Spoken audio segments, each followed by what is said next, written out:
Assalamualaikum guys, welcome back to my channel. Ceralik kepada yang baru menonton di channel ini, semoga panjang umur, murah rezeki dan permudahkan segala urusan guys.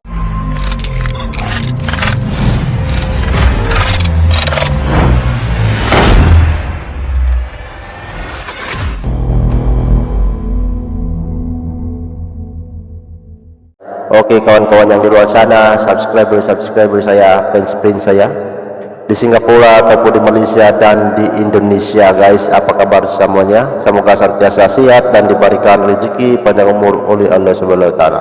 Amin ya rabbal alamin.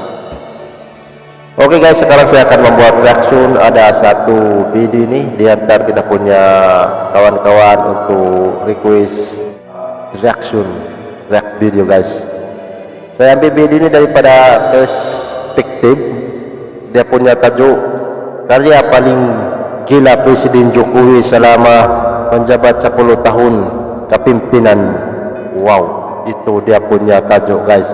Jadi kita tengok sama-sama dia punya video, macam manakah video ini guys. Dan sebelum itu guys, siapa yang belum subscribe tekan tombol merah supaya tidak ketinggalan saya punya video-video seterusnya. Yang sudah subscribe terima kasih, dan jangan lupa follow saya punya Instagram ada sini guys, Instagram saya. Oke, tanpa buang waktu kita lanjut ke video dalam kiraan 3, 2, 1. Oke guys, ini dia Karya paling gila Presiden Jokowi, ditulis gila oleh Adin dari siword.com. Oke guys, Teman saya sempat bilang jika membeli mobil usahakan jangan bekas apalagi usia tua. Lebih baik berkorban uang lebih banyak tapi mobilnya bagus. Karena mobil bekas dan tua bukannya akan membantu tapi malah membuat pusing kepala. ya Setiap betul. hari mogok dan ada aja penyakitnya. Padahal sudah bersusah payah dan segala upaya dilakukan agar mobil tidak ngadat lagi. Jika sudah segala cara dilakukan mengganti onderdir, menyervis mobil rutin, tapi mobil masih sering mogok, ya tidak ada jalan lain selain membeli mobil baru. Membeli baru lebih mudah daripada memperbaiki, tapi ya kalau punya biaya. Ya betul guys. Mungkin Ini itu baru yang lagi terpikirkan cantik oleh daripada Presiden yang Jokowi, dan dibeli. saya percaya Presiden yang Jokowi mobil merupakan lama. tipe Kalau orang ada duit, pemikir. Sebelum jadi presiden, Jokowi sudah memikirkan persoalan bangsa lebih dini. Sehingga ketika dirinya dilantik jadi presiden langsung ngebut menjalankan program-program yang memang sudah disiapkan. Rencana paling gila jadi seorang Presiden Jokowi saya kira adalah program pemindahan ibu kota. Benar-benar gila. Rencana ini sudah terdengar dari presiden sebelum-sebelumnya, tetapi hanya wacana belaka, tidak ada yang terrealisasi. Dan di masa Jokowi lah pemindahan ibu kota baru benar-benar akan terlaksana. Mungkin Jokowi menilai bahwa Jakarta sekarang ini sudah susah diperbaiki. Kemacetan sudah akut karena terlalu padatnya orang yang tinggal di Jakarta. Sangat sulit jika pemerintah harus mengusir orang-orang yang tinggal di Jakarta agar kepadatannya bisa berkurang. Mereka sudah terlanjur betah. Untuk itu lebih baik ibu kota dipindahkan. Di ibu kota baru nanti yang dikenal dengan sebutan Ibu Kota Negara atau IKN, bisa diatur tidak sembarangan orang bisa tinggal.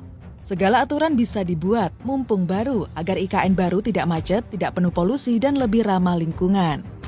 Memang tidak semua orang menyetujui rencana ini, tapi itu merupakan karakter manusia. Mereka menghina, mengolok-olok kerja seseorang sehingga mereka tahu manfaatnya nanti. Seperti kisah-kisah berikut ini. Pertengahan Juni 1988, nama Maeroh santer terdengar. Ia adalah perempuan perkasa asal Tasikmalaya yang memapras lereng gunung untuk mengalirkan air dari sumbernya menuju perkampungan. Upayanya itu diganjar penghargaan lingkungan hidup nasional Kalpataru sebagai perintis lingkungan. Masyarakat yang awalnya menghina Maeroh kini merasakan manfaatnya. Kisah lainnya Bapurao Tajene, seorang warga dari kalangan menengah ke bawah di India telah menggali sumur seorang diri dan kini menjadi penyedia sumber air bersih gratis bagi seluruh desanya. Dia cari air. Dilansir The Huffington Post 11 Mei, Tajene menghabiskan 40 hari untuk menggali sumur setelah istrinya dilarang meminta air oleh tetangganya. Sang istri meminta izin untuk menimba air dari tuan rumah yang berasal dari kasta lebih tinggi. Oh, di sini guys kita tengok dia punya video ini. Jurang kesusahan untuk air guys. Tengok dia punya istri, dia sanggup gali lubang untuk mendapatkan air daripada istri dia meminta air kepada orang lain. Terbaik nih abang nih. Kita lanjut dia punya video sampai habis guys. Alih-alih mendapatkan air, sang istri justru dihina. Mendengar ini Tajene merasa sangat kecewa. Daerah Maharashtra tempat tinggalnya tengah menghadapi kekeringan. 3 sumur yang jadi sumber air bagi warga sudah mengering. Tajene mengerjakan penggalian yang biasanya dilakukan oleh 4-5 orang sendirian. Para tetangganya menolak membantu. Mereka pikir apa yang Tajene lakukan sia-sia. Hasilnya kini Tajene menjadi penyedia air gratis bagi warga sekitarnya.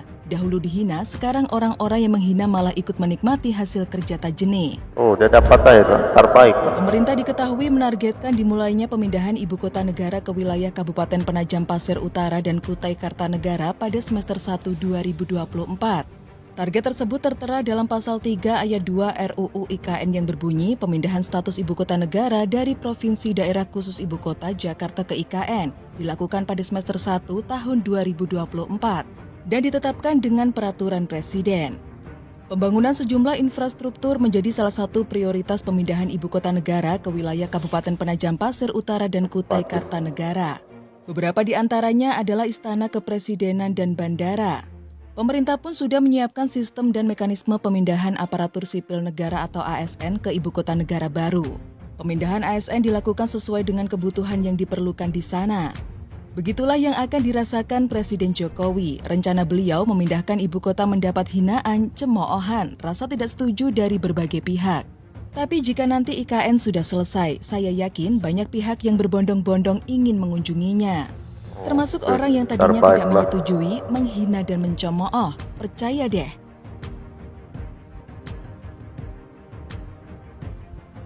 Terlanjut guys, dia punya video sampai habis. Gencar transisi energi, bagaimana nasib harta karun tambang RI? Peralihan penggunaan energi dari fosil ke energi terbarukan sedang gencar dilakukan oleh negara-negara di dunia, tidak terkecuali Indonesia. Kementerian Energi dan Sumber Daya Mineral atau ESDM akan mempensiunkan pembangkit listrik tenaga uap atau PLTU secara alami. Hal itu dilakukan untuk mengejar target karbon netral pada 2060 bahkan lebih cepat. Direktur Jenderal Ketenagalistrikan Kementerian ESDM Rida Mulyana mengatakan, pemerintah beserta PT PLN Persero saat ini masih terus mendiskusikan rencana mempensiunkan pembangkit listrik berbasis batu bara tersebut. Dari gencarnya peralihan energi ini, lalu bagaimana nasib harta karun tambang di Indonesia dengan adanya transisi energi ini? Apakah artinya akan langsung ditinggalkan? Atau ada upaya lain yang akan dilakukan? Dia buat berubang, Wakil Ketua Komisi 7 DPR Maman Abdurrahman menyarankan agar proses transisi ke energi hijau harus mempertimbangkan banyak aspek. Jangan sampai transisi menuju ke net zero emission ini justru menyia-nyiakan potensi sumber daya alam fosil yang masih berlimpah di Indonesia. Saat ini Komisi 7 DPR bersama dengan pemerintah dan mitra di industri energi sedang berupaya agar bisa memanfaatkan semaksimal mungkin sumber daya alam yang ada. Sehingga jangan sampai Indonesia terburu-buru melakukan transisi dan tidak memanfaatkan anugerah sumber daya alam yang ada. Maman mengatakan sumber daya alam fosil yang ada jika tidak dimanfaatkan saat ini, maka di tahun 2060 sesuai dengan target karbon netral, sumber daya fosil tidak bisa lagi dinikmati. Atas dasar itu bukan berarti pihaknya tidak menyetujui langkah pemerintah untuk mengejar target karbon netral di tahun 2060 atau lebih cepat. Secara prinsip pihaknya setuju dan mendukung. Seperti yang diketahui, salah satu langkah untuk mengejar capaian karbon netral tahun 2060 mendatang itu, pemerintah secara tegas mengatakan akan meninggalkan penggunaan pembangkit listrik tenaga uap atau PLTU, atau pembangkit yang menggunakan bahan bakar batu bara. Tapi yang perlu diketahui, ongkos produksi listrik dari batu bara masih lebih murah ketimbang produksi listrik dari energi baru dan terbarukan atau EBT. Sehingga jika pengurangan PLTU dipercepat artinya akan ada tambahan biaya, terutama untuk mengembangkan EBT yang harga listriknya jauh lebih mahal dibandingkan listrik batu bara. Pertanyaan selanjutnya yaitu siapa yang akan menanggungnya? Rida Mulyana mengatakan, Indonesia tidak akan menghimpun IBA kepada negara lain agar pengurangan PLTU bisa lebih cepat. Indonesia akan menawarkan agar negara lain bergabung dan mendukung. Menteri hingga Presiden Jokowi telah menyampaikan bahwa pemerintah mau membantu percepatan pengurangan PLTU. Namun lagi-lagi itu terjadi jika ada dana untuk menutup selisih biaya antara energi fosil dan EBT. Data BP Statistical Review 2021 menyebut RI merupakan pemilik cadangan batu bara terbesar ke-7 di dunia, mencapai 30. Badan Geologi Kementerian ESDM status per Juli 2020. Jumlah sumber daya batu bara RI mencapai 148,7 miliar ton dan cadangan 39,56 miliar ton.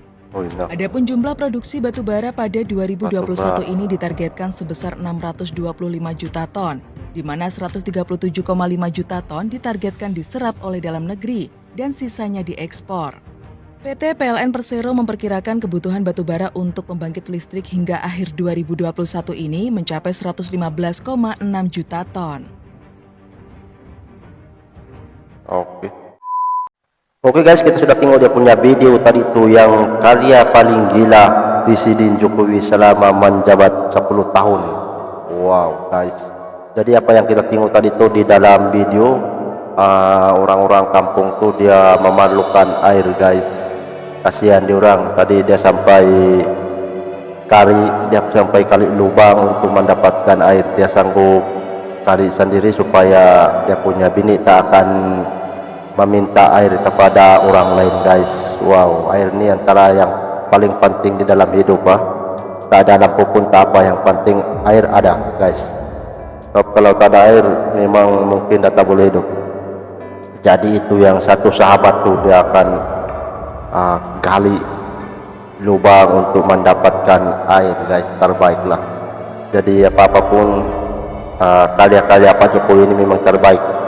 Dia buat untuk satu proyek guys, mungkin dia akan buat air di kampung itu ataupun dia akan pindah daerah, akan dimajukan masa depan nanti. Oke guys, itu sudah daripada saya. Siapa yang belum subscribe tekan tombol merah supaya tidak ketinggalan saya punya video-video seterusnya. Yang sudah subscribe terima kasih, kita jumpa video akan datang, bye bye.